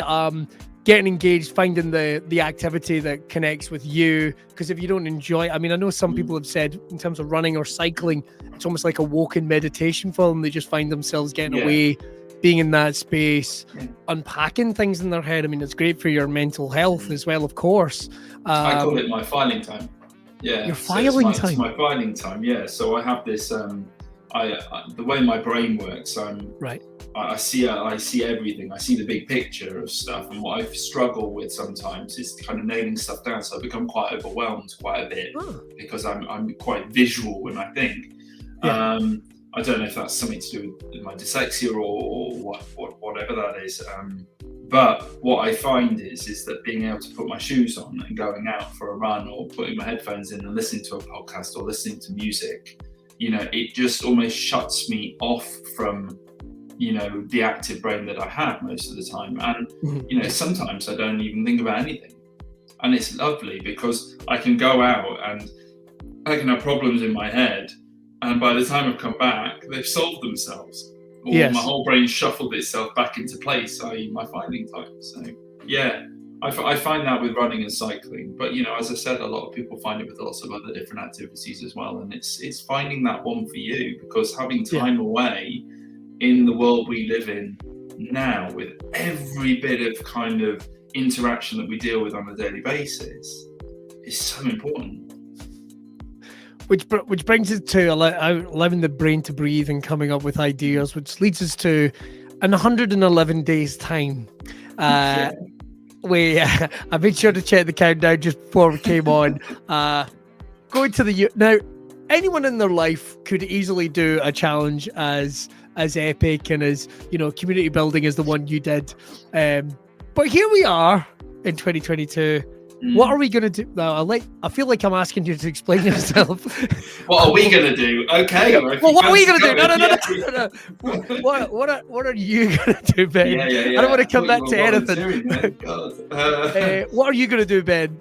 Yeah, so, it was the challenge that we've got set for summer this year, which will start on the 12th of June and end in September. It was supposed to happen a couple of years ago, but obviously because of the big, we don't say the word, but we all know what that word is. It got pushed back, unfortunately, and almost didn't happen. But I'll be going off to the USA this year. All the accommodations booked, all the flights are booked, the visas sorted, So it's all nailed, but I'll be going to run and cycle 11,500 miles across all 50 US states in 88 days, I think it is. Yeah, 88 days. Yeah. So that's 40 marathons and, shall we say, one big bike ride. So there's the 401 in that. So, and it's to raise £104 for the mental health charity that we actually now run as the legacy to the 401 challenge. And that is to build the world's first mental well-being app that will help you manage, maintain and treat your own mental well-being by linking you to local community initiatives in your area. As we know that the stresses and strains on the National Mental Health Service at the moment is just huge, and actually giving you the freedom and flexibility to, find something that kind of fits with the way you feel at that point in time. I think is vitally important, and may end up helping us. So, certainly something that, like you say, itself an app that would be accessible to everyone, and also have to ask. You're going to do the 88 days. Yeah. Will there be a victory lap on that, or will it? No, we haven't got the time. Unfortunately, we've only got 90 days to do it because we had a bit of bad news before Christmas. We were going to be doing it in 120 days, and we were. But unfortunately, the US Embassy, we were to go out on an extended stay visa, but unfortunately, because of the word that we don't talk about, they're not interviewing for the extended stay visas until September this year. And obviously, that's way after when we finished. So we had to make a choice as to whether or not to scrap it or to bring it down into kind of under 90 days. And we've done it. I'm in the middle of planning, the daily routes now, but yeah, it's doable. It's going to be tough. It's a solo project. There's times out there where I will have a couple of people that might be with me, but then there's a lot of the time where I'll be on my own. So, and that's scary. Did Mum react any better to this news, or no? Okay, that's no. I keep getting the odd phone call from her going. So you will be careful, won't you? And I love her for that, because that's all she's about, and that's what she wants. She wants me to be safe, and I'm very lucky to have parents and people in my life that care for me that want that. But on the other side, they also know that they know who I am, and they know what makes me happy in life, and they know why I'm doing what I'm doing and what it's for. So yeah, it's that almost. I'm not a mother, I'm not a father, so I don't understand it from that point of view. But it's almost that fine balance, that knife edge of, that's amazing, but oh my God, we're scared as well. Yes, yeah. They'll also be scared, and they'll also be excited for you to see you do this again, because they know how much this this makes your heart beat, how much this makes you excited, and how passionate you are about it, because it oozes out you whenever I see you talking about this. Before we get on to certainly the work of the foundation, I've got to ask you about your traveling across America, because we got to have a little chat on how you've done stuff before. Anywhere in particular that you're looking forward to going to again? You mentioned briefly New Orleans and that side of the States. Anywhere in particular? Not that you'll get, will you get a lot of time to see anywhere, or will it literally be from the side of the set of sunglasses? I'm averaging about 15 miles an hour on a bike, so you can look. I'm not full pelt, but I'll be. Honestly, when I've been going through and all the day-to-day planning and looking at all the different routes and going into Google Maps, I'm using an app called Ride with GPS, which allows you to kind of pinpoint your route and plan it all out, and they'll be up on the, there's maps and routes up on the website now for people to have a look at to see where we're going. But, delving down into the Google Map view of it all, what I've really found quite interesting with the whole thing is that it's so different. It is vastly different from the East Coast to the West Coast to the North to the South. There's states like Montana, which are just stunningly beautiful. But then you think, Kentucky and Alabama and all of that. But actually, when you look at some of the Street View maps on them, it's stunning. So I'm genuinely excited to go to every single one of them. We're even visiting Alaska. We're actually, ironically, in Alaska for under 24 hours. We fly out in the evening from Seattle, Tacoma. We stay overnight at a hotel at the airport. I wake up at 5 o'clock, start the marathon at 6, finish at 11 o'clock, back at the airport, and then get on a plane at 12:30 to fly back to Seattle. So there's not much time to see Alaska, but we're there. And then it's the same with Hawaii at the very end. We fly into Hawaii to run the marathon and fly back the following day. Because again, we have to do it all within the visa, within the 90 days. But I'm excited about the intensity of the challenge. I'm excited about trying all the different types of food. People who know me understand that I have this, real affiliation with chicken wings, and America's pretty damn awesome. America's the place to go. I'm trying to figure out how I can fix a chicken wing bucket to the front of the bike. Well, you can have different chicken wings in each state, and this is all the stuff that goes through my mind.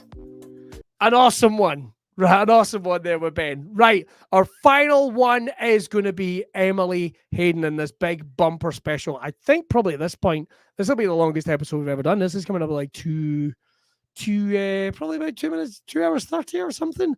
Fuck, that's a lot of editing for past Billy. I'd like to apologize. But up next, we've got the wonderful Emily Hayden.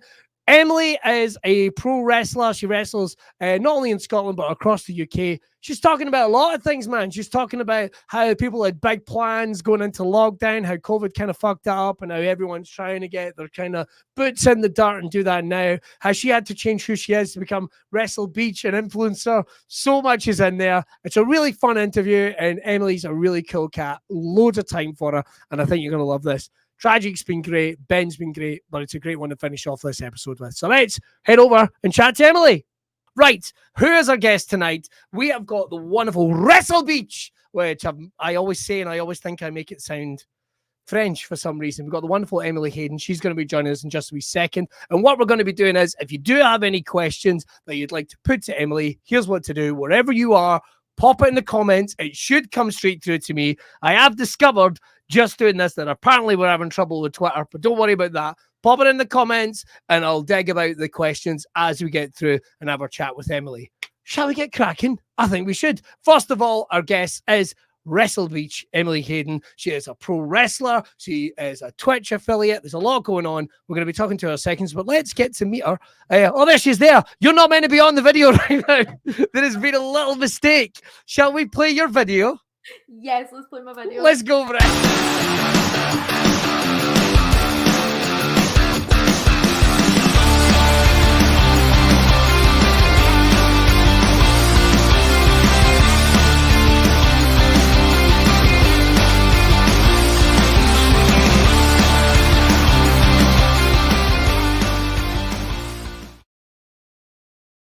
Man, this was going to be so slick. So I tell you what, John, when you're putting up the video version of it that isn't live, tell you what, I can make that looks like as hell. So ladies and gentlemen, please would you welcome pro wrestling star, Twitch affiliate, Wrestle Beach, Miss Emily Hayden to the show. Thank you very much. Thank you very much. Sorry, pal. I don't know what I fucked up there. Literally, if you'd have seen it, I'll tell you what, this is where we are in 2022. As I was getting into the intro, my a rapid antigen test slipped down and hit my mouse. So there we go. Wow. And I can tell you that I am testing negative. So I'm glad I wasn't doing like anything awkward, you know. Like, oh my goodness. Listen, we'll save that for the Twitch stream. How the devil are you, pal? Oh, I'm very well, thank you. Thank you again so much for having me on. I was so excited when you asked me to be on it. Well, you might be the first. You might be the first. Trust me, it'll be like that at the end when you're trying to take it from the records. I notice this is the coolest thing that I thought, right? Because I watch the Twitch streams that you do, but you've got a wrestling office, and I think that's cool as. I can see the belts in the background as well. They look. Is there any chance before we get cracking, can we get a couple of looks at the belts up close? Would that be possible? Yeah, or absolutely. Would that be all right? I've actually got like bottoms on, otherwise this would be very awkward. Oh my goodness. So here we have belt number 1. This is my UCW women's. Oh my god, that's a hefty one. That's the guys down in Sutherland, is that right? That's it. So that's Ryan and Darren. Shout out to Ryan and Darren. Check this out. And I've had this belt since August 2019. Oh my God. Yeah. Well, I mean, there was a pandemic. Let's face Do we it, count that? Do we really? let's count it, man. Let's count it. Let's go for Million, Roman Reigns. Oh yeah, you blitzed it. You've been a champion longer than Roman Reigns. Man, let's get that on the posters. What's the other one we've got there? Hold on, let me get it. Here we go. OCD. Here we So go. this is my W3L Women's Championship. Very nice. Yeah. Very nice. I'm a 2-time women's champion with it. And fun story, I actually beat my wrestle Jayla Dark for it twice. Oh, no way, the same person twice. Yeah. Well, if you're watching, get it up, you Lindsay. That's all we've got to say. Right, moving on. That looks brilliant. That looks brilliant. But if you are a pro wrestling fan by all measure, get some comments in. We're going to get back to that later on. But first of all, man, there's so much to cover. I guess we have to talk about wrestling in lockdown just a little bit because obviously you're training, but you're back wrestling a full schedule now. You're getting back out. We saw some clips of the work he did when everything was closed up with ICW, when it was wrestling in front of no fans. Yeah. I'm sure you've been asked this, man. We've all seen football with no fans. Mm-hmm. We've all seen, cricket doesn't have any fans. Do people go to cricket? I have no idea. We've all seen, if anyone watched the Eddie Hall, Thom Bjornsson fight last night, you'll notice half the place didn't have any fans. That's because I don't think anyone really gave a shit. But that's neither here nor there. How was it wrestling in front of no fans? So for me, I found that obviously there was the downside to it because for me personally, I enjoy having a crowd because you always get that one person, like when I'm a heel and I get that one person to bite, that's me. It's like, it's the way I am in real life. When I know how to push your buttons, I'm just going to keep doing it. Yeah. So I didn't have that person. And then just not having that back and forth, I really missed that. However, going into the tapings the first time, and I was told like there was going to be no fans, obviously, I was a little bit intimidated because I was like, damn, like a whole lot of my shtick is just giving people abuse. Wow. And I can take from that because when I was doing the stand-up gigs before Zoom became a thing as part of it, and they were saying like, you're going to be doing gigs where you're just talking to a camera. It's like, shit, a lot of my stuff is audience interaction. I'm going to have to start writing some jokes. But so you were kind of the same thing. You like that little bit of audience interaction. You like that absolutely. a little bit of heat, as we call it in the biz. So what did you do? Did you have to make an adjustment? So when I was speaking to a peek behind the curtain, when I was speaking to the agents prior to my match, they were giving us advice.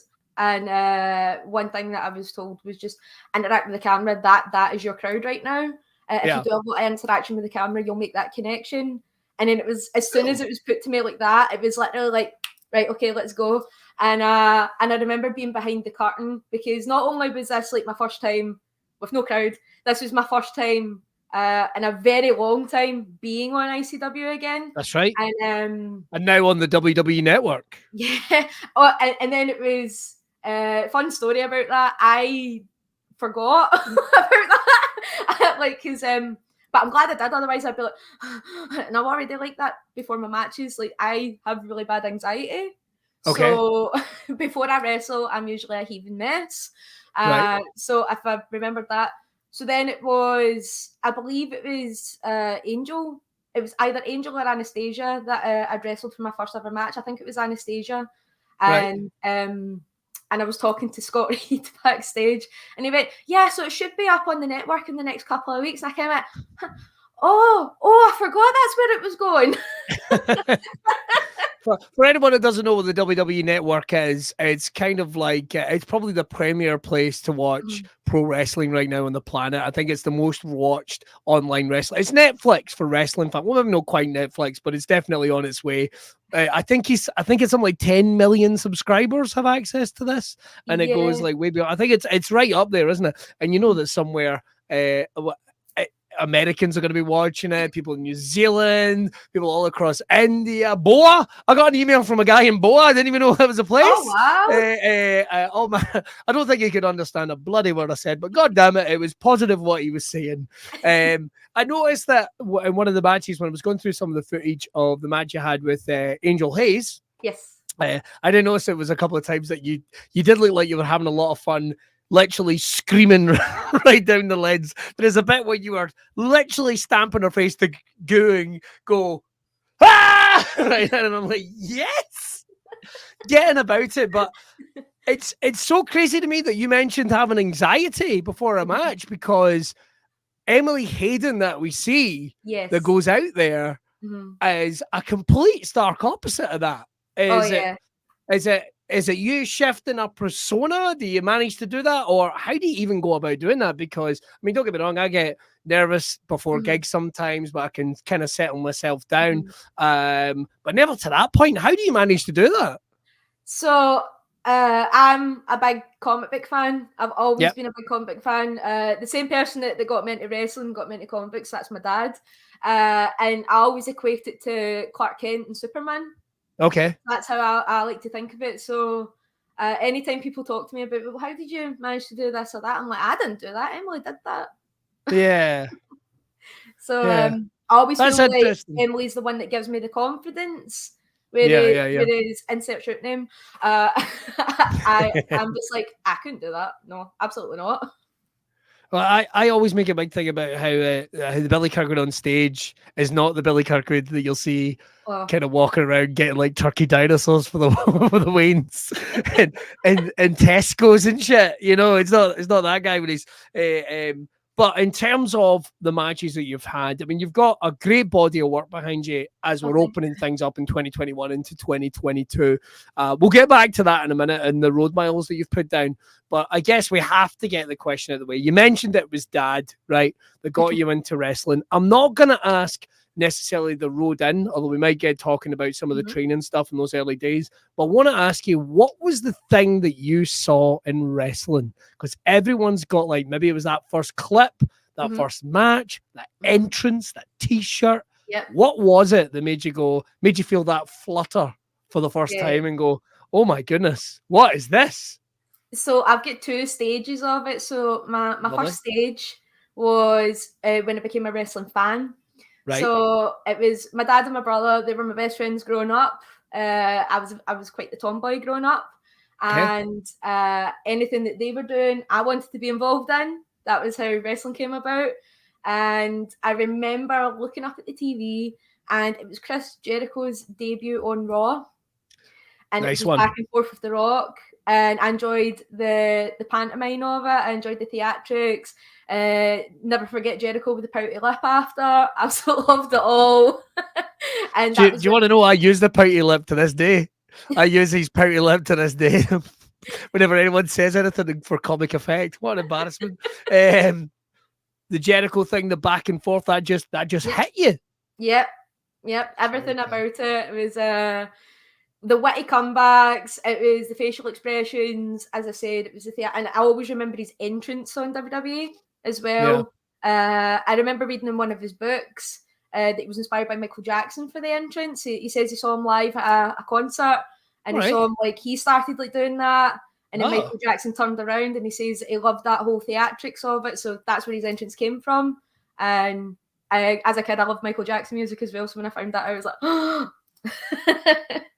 I had never made the connection between Chris Jericho and Michael Jackson. Never at any point. But it does make sense. I guess he kept reinventing himself. Yeah. So that's the first one. And that's a great one because I won't lie, that is it seems so silly when it is, but as a debut, it's perfect. Like that's one that I'll hit on the rewatch. You know, I'll get in the YouTube machine every now and then and just have a wee rewatch. His return when he came back as a heel, it's not really half as good, but you appreciate it in a different way. And a different way, you kind of appreciate it when he's making fun of himself. Anyway, moving on. We won't get into Samati. We're here all night. But so I could keep talking about him all day, you know. Look, right, we'll get out of the way. How amazing does he look in AEW just now? 100%. Absolutely love him. Motherfucker lost about like 2 stone in like a week. What the hell? Just as Jim Cornette was giving him a hard time for being a fat ride, and then out of nowhere. I'm flabbergasted by it. I was like, I need to get that tapeworm that he's clearly got, you know. And now he's reinvented himself after all these years of being a pro wrestler. He's a sports entertainer, which has different connotations, but in some circles, it's considered to be a bad thing. We can talk about that later on, I guess. But what was the other one? What was the other moment then? Because you said there was two stages. Just like any other women my age that's involved in wrestling, 9 times out of 10 they're either going to say Trish or Lita or both. Okay. So for me, the moment I went, I want to be a wrestler, was when I saw Lita and she hit the top rope moonsault for the first time. Oh yeah. And I went, oh my god, girls can do this too. Yes. And I was like, right, okay, I want to watch more of what she does. And that was when I became a fan of Lita and Trish. And it's iconic, so... What did you make? I mean, yeah, because certainly they were kind of like the godmothers of ushering in Western wrestling, I would say, sort of a new era where the move sets would be increased at times, and TVs they got given time to still storylines, even though maybe the big jump would maybe still be another 10 years away till we saw that revolution in NXT. But what did you make of women's wrestling before then, women in wrestling? Because obviously we did have plenty of fantastic, wonderful wrestlers in there. We're going all the way back to I've got to watch who I see here because I know what's the one I got hit with? What's the one I got power bombed by? I was getting confused. Mae Young. Because we don't talk about the other lady because, well, if anyone's seen the Vice documentary, we'll just jog straight on. Exactly. But I mean, there've been loads of historically wonderful female wrestlers, lots of great ones over in Japan. But in Western culture, we just hadn't quite made that connection yet. And I'm not taking anything away from in Britain, where they were a huge part of the show, which I never understood that hadn't translated to America. But what did you think about how the likes of WWE and what have you were representing sort of women's wrestling before Lita? The best way I can describe it is, like, especially with the Attitude Era, is that obviously the demographic there was young men. Yes. So, of course, they're going to cater to that. I totally understand that. But I appreciated the fact that it still catered to young girls like me watching it. So it's like, I can always go back and be like, Lita, when she wrestled Stephanie McMahon for the women's title, for example, there was nothing like sexual about that, you know? Yeah. And that you had Triple H involved in that, of course. And so there's like all those great sort of stories mixed in with the bra and panties matches and stuff. Even at that, though, for me, like, some of those matches were quite entertaining. Like, you would get like crazy moments out of those. Oh, definitely. It was kind of interesting because they were kind of going, all right, well, listen, if we're not going to get the attention that we should do, then we will go the sports entertainment route and knock through that glass ceiling. So it's quite funny how when I hear people being quite derogatory about that period, it's like, well, not to be funny about it, but it was still the highlight of the shows at some point. You're like, you got to think about it. And I would just like to point out, people forget this fact. If it wasn't for the fact that we had moments like that, we would not have gotten the iconic Ivory as rights to censor. Just saying. I've got to say, see when she came back, when she was at the Women's Royal Rumble, I popped heavy because it was right to censor Ivory. And I right, first of all, let's just take it away from it. Totally a crush of mine when I was younger, moving straight on, but also what a worker, man. She was no two ways about it, such a cow. There's no two ways about it. You hated her and then they couldn't beat her, man. She's incredible. I would love to see. Why did she never get another run? I don't know. And it makes me sad because I think about like moments, for example, where she was wrestling China and China gorilla pressed her and just dropped her. And I don't know why, I always just think of that moment. And I just remember as a kid being like, when she did it, because I was like, she's a cow. She is an utter cow. Don't get me started. But that's so it comes down to you getting involved with pro wrestling. And the thing is, in Scotland, and I think I've said it before, we punch well above our weight. The talent we have here is incredible. The fan base we've always had here has been like white hot.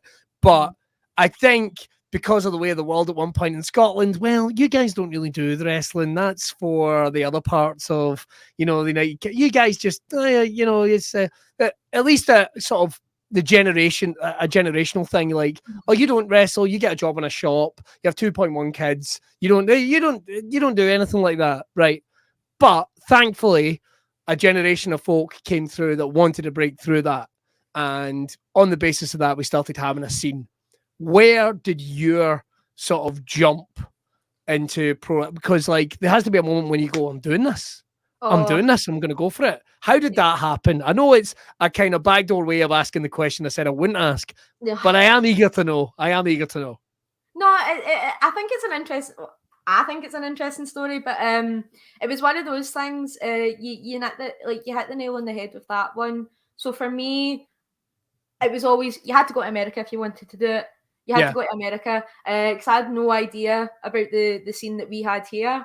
Yeah. And for me, it wasn't until I was 18 years old and I was at college, and one of the boys in my class, it was a computing course I was doing, and the boy in my class said, because we were talking about the SummerSlam of that year, 2012, and the boy turned around to me and he said, "Oh, do you like wrestling?" And I thought it was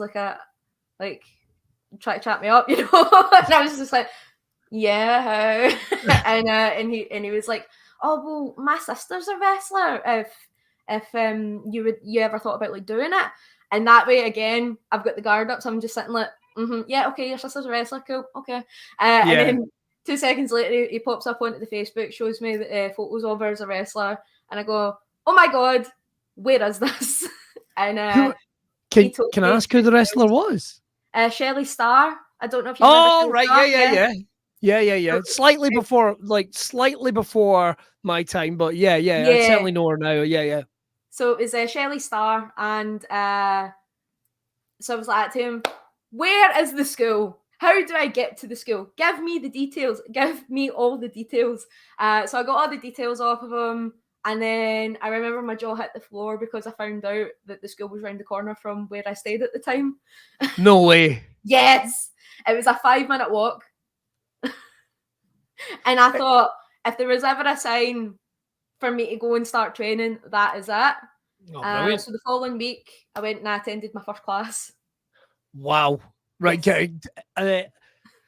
We got to talk about the first class, man, because I've only did I did a little bit of wrestling training, but with no interest in being a wrestler. I sit there, I commentate, I try and tell the whys, not the whats, and all that. I try and learn, but I think, I've got to take some bumps. I've got to get a little bit of learning just to do that. And it is fun. I want to make clear to anyone that is ever thinking about becoming a pro wrestler, it is fun, but it's like everything else. You've got to work, you've got to sacrifice, and hell, level with you, it is you're gonna hurt yourself. You're gonna take some impact. You got to be ready for that. If you've ever jumped into a rugby field, if you've ever done anything like that, you're gonna have to accept it. You're gonna get hurt at some point.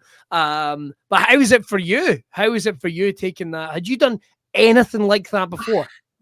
No, I was not athletic. I was the odd child that stayed at home, played video games, watched wrestling, watched cartoons, and that living was the dream. Living the dream. staying at my parents' house, watching all that, attending college. It was the dream.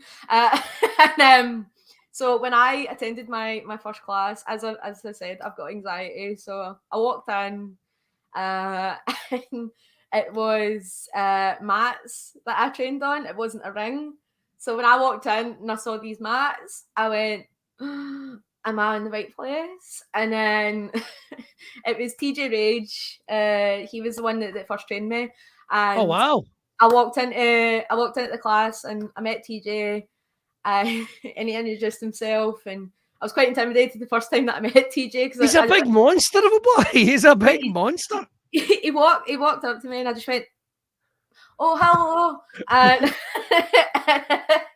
and then so he's talking me through everything. On your first week, you'll learn how to do your rolls, you'll learn how to do your bumps safely, and we'll maybe get you trying a couple of sequences and things. And I went, cool. And there was like all these boys in the class, and I was the only girl. No way. Yes, 100%.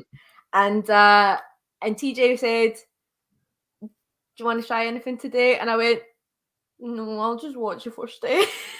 Oh. Yeah. So he might have been thinking she's not coming back. She's not coming back. Yeah. But you did. I did. It was so he's like, it's okay, and like TJ was absolutely lovely with me. He was like, it's okay, you can just watch and see how we do everything and get a feel for it. And on my first day, in fact, Kenny Williams was there. So Never Kenny, heard of him. it was just before Kenny Williams debuted. Is he popular? Never heard of him. Never heard of him. And that is, for anyone not watching, that is UK NXT star Kenny Williams, former ICW 0G title icon. And he was just there getting ready to make his in-ring debut. Yeah, so this was just before his in-ring debut. I believe it was a month prior. And so I'm watching him, and you know what Kenny's like? He's just effortless whenever he does something. So I'm watching him and I'm going, oh God, like, I'm not going to be able to do that. And then I remember he did like, I think it was like a head scissors takedown, like in a Hurricane Rana.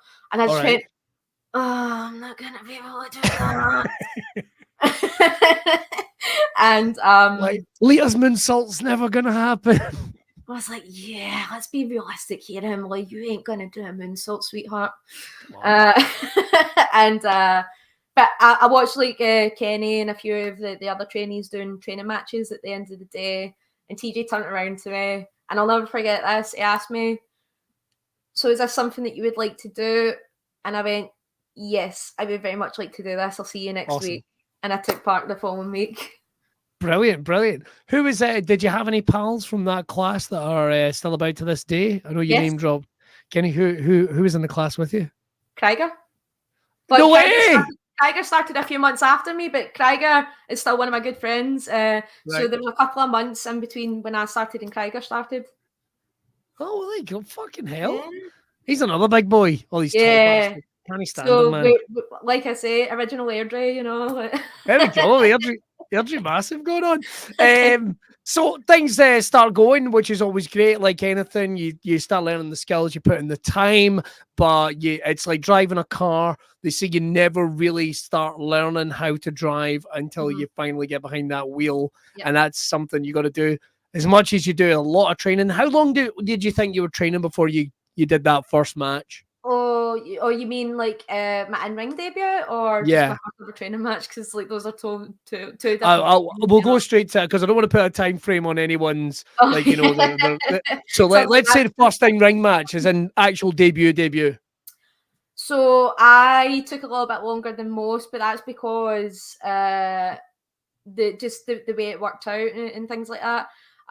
Because I don't think there was many girls at this point as well. Okay. Because this is when Kaylee had started breaking out all over the place. So Kaylee wasn't around in Scotland much. She was predominantly in England and things like that. Yeah, I mean, certainly here in Scotland, I mean, right about the time, not to cut you off, but I do remember there was a finite number of female talents in the ring. I mean, they were certainly there, don't get me wrong, and there was a couple that were really new. And I mean, like, really new. Yeah. But you're right. It was kind of like, which must have been frustrating for you, like kind of like, come on, let's get these numbers up. But then when you're going into a class and there's only one person that's sharing the gym with you, that's going to be difficult. So what was that first match then? What was that first match? Talk us through it. Did it go well? So it took me 2 years before I debuted. So that was 2014. Okay. May 2014. It was a friends and family show. So we used to do Academy Attacks. That's what they were called. Uh-huh. And mine was a mixed tag, and everyone that was involved in the mixed tag does not wrestle anymore.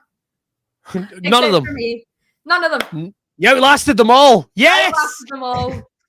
There can only be one, and I was the one. Yes. I'd say that's a pretty good footnote to the career as well. That's pretty good. I'm the last one standing, bitches. Right, we've actually, before we go any further, we've got to talk about Wrestle Beach. We're going to jump a wee bit, but we've got to talk about Wrestle Beach, right? When you started wrestling, it's important for you to get a character. It's important for you to develop. What were you doing in those early days, or were you Wrestle Beach from year dot? When did that all come about?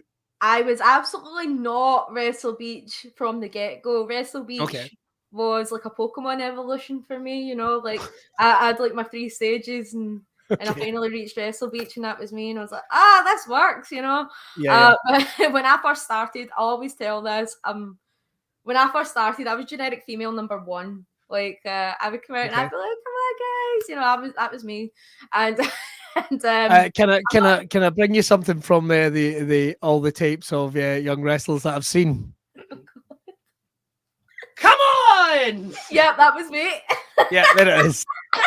You're welcome. You're very welcome. Thank you. Oh, Now, I know there's going to be plenty of trainers going, he can fuck off, but there it is. There it is. It's like all the bad guys do this. I'm a bad guy. Oh, he must be a bad guy. They're flipping. Not family shows, of course. That'd be well out of line. So, generic female number 3 is what we're going at that was this me. point. I was like creator wrestler female number 3. That was me. I had my light brown hair, really dark tan, bright purple gear with Hello Kitty on it. Don't know if you remember that one, Billy. Yep. I do remember that one. But Yeah. I didn't want to say anything. I was just going to let you tell the story. So that was me. But Please tell me I didn't say anything on commentary or a show or anything, did I? No, you pointed out that I had Hello Kitty on my gear, and you were very complimentary of it. And I yeah, said, but you. once upon a time, I used to be upon a time. a proper knob. Once upon a time, pre-Wrestle Beach. Pre-Wrestle Beach, but so you're. But the thing is, it's important. It's part of the evolution. Yes. You're getting steadier hand in the ring. Mm-hmm. What do you do to kick things off? Because as well as that, like you're wrestling for maybe a couple of regular promoters right about that time. Yep. How do you start getting out there? So for me, it was funnily enough, I was actually talking about this today with someone at training. As I said, I didn't have a character, but I don't regret that in my first 2 years of wrestling, because that was the time for me to get used to being in front of a crowd. Trial and error. Well, this works. Oh, great! I'll keep doing that. Oh, well, that doesn't work, so we'll tweak that just a little bit. And eventually, I started finding my groove. But for me, I was actually a babyface when I first started wrestling, and then one day you were a babyface now. I thought you were a babyface now. What are we talking about? Never. Sometimes. But you were a babyface when you started wrestling. By that you mean kind of as you would expect a babyface to be. Yeah. So, but funnily enough, I did actually do like head tossers and hurricane runners back then. So nice. But where does Wrestle Beach come in? Where does Wrestle Beach come in? Oh my god! So Wrestle Beach didn't become a thing until I want to say 2019. Yeah, 2019. Really? Yeah, 2019. Oh my god. Yeah, and it actually came about as a joke. So one of my best friends in the whole wide world, Ashley, she actually started training. That was how I met her. But then because of health problems, she had to stop. But we stayed in contact and we've been best friends ever since. And so anytime I go somewhere, like I go anywhere to wrestle, but predominantly when I go somewhere in particular, like brand new. So I was debuting in Newcastle, I believe it was. And she was messaging me, let me know when you get there, okay? I was like, yeah, no problem. And she and I call each other Beach. Hey, Beach, what's up, Beach? What's going on, Beach? And I said, that's me in Newcastle. I'm just about to get ready to do my match. And she's like, Wrestle Beach taking over. And I was like, I like that. And I just started doing it on the show for a laugh. And people were like really gravitating towards it. And it was that kind of a moment where I was like, let's see where else I can take this. And it just kind of go from there. So it's very much like your Austin 316 moment. Yeah. Kind of like it wasn't meant to happen, but it just happened. Yeah, 100%. Like another like a big reason for the whole Wrestle Beach thing is I am a big fan of Jenna Marbles. I love Jenna Marbles. Oh, and man, Jenna, come back. Jenna Marbles can come back to YouTube, man. Come on. I was so sad. Like, not only did I not have wrestling during lockdown, not only could I not see my friends and family, but I didn't have fucking Jenna Marbles. I was like, what is this? I was like, 2020 is cancelled. That's it. Pretty much. But you took an inspiration from that because obviously the how would you describe the Wrestle Beach character? Because there has been I think when I've had to describe her on wrestling commentary in ICW, it's always like she's a social media influencer. Yeah. She's I think that you probably got one of the longest in character bodies of work for us to lay out for you. How would you describe Wrestle Beach, Emily Hayden? Oh God, one more, delusional. What? Oh, delusional. As you say, is she the bully from Mean Girls? That's what I want to know. Is she the bully from Mean Girls that effectively became a wrestler? Yes, essentially. She's kind of based on the bullies that I had as well at school growing up, like with the snarky comments and the backhanded compliments, like, oh, you don't really look nice, and that. I'm just kidding, you know. So motherfuckers. All I've got to say, motherfuckers. I got bullied at school as well, and I've been nasty to every time I've met a bully. Hey man, nice to see you. Go fuck yourself. Fuck yourself. I remember one of my bullies tried to add me on Facebook, and it was a boy that used to bully me, and because I'd started wrestling at this point, so I'd lost weight and I'd completely changed my appearance. And he tried to fire into me via message, and I went, "Fuck off." I bet that felt good. Oh, it felt amazing. And I remember after it being like, got him. A big problem is when me and Mal talk, I'm mean to somebody, and then I'm like, oh God, I'm not that person. Because again, the guy on stage, total prick. I don't know. I think he's funny. Wow. If you sat and you watched this whole thing, you absolute fucking shagger. Good for you. I hope you've enjoyed this episode, this bumper Easter Monday one. We thought we'd do it on the Monday, like I say, because some people off. And I don't know, is the telly good on Easter Monday anymore? Fuck the telly. Who watches the telly anymore? Go and watch Netflix. Go and watch, I don't know, go and watch, what's the thing? Go and watch, what's that? Oh, no, I've just remembered what the highest rated thing is on Netflix. I checked it before I came on. Don't go watch that. Go watch something that'll make you laugh. Nothing too tragic. Go and check that out. Go and watch Encanto. Go watch Predator. Go and watch Predator. Go watch Predator. There's a good thing to do on Easter Monday. But before you do that, do me a favor. If you've liked this, make sure to hit like, share on wherever you're watching it. It keeps this bad boy coming. And don't forget, head over to Braw Beard Oils if you want to get some stuff. Like I say, cool t-shirts, hats, all the things you need. Beard oils, combs, loads of amazing stuff over there. But as well as that, check out the YouTube channel as well. Really helps us keep this coming and helps support the podcast. That's all we got time for. We're going to be back on Sunday. Hopefully we'll get a little check-in with JJ. If you're out and about, a couple of quick shameless plugs from me. I'm going to be at the Rotunda Comedy Club in Glasgow on Friday night. You can make sure to check that out. I'm also going to be at ICW. That's ICW Bard 2. That is going to be a return to the garage after a fuck of a long time. Every single match is going to be within the confines of the steel cage. Get some tickets to that. Head along and check that out. And of course, I'm going to be back on Monday Night Improv. And again, shameless plug, I'm going to be at the Stand Comedy Club on June 16th. I would love to see a whole bunch of people there from the Brawtherhood. That would be awesome. It's just me doing stand-up. It's going to be a fucking mess. But by God, is it going to be funny? That's all we got time for on this episode. We will see you Sunday. Have yourself a bloody great week and look after yourself. Hopefully, the Easter Bunny was good to you. Is that something people even say?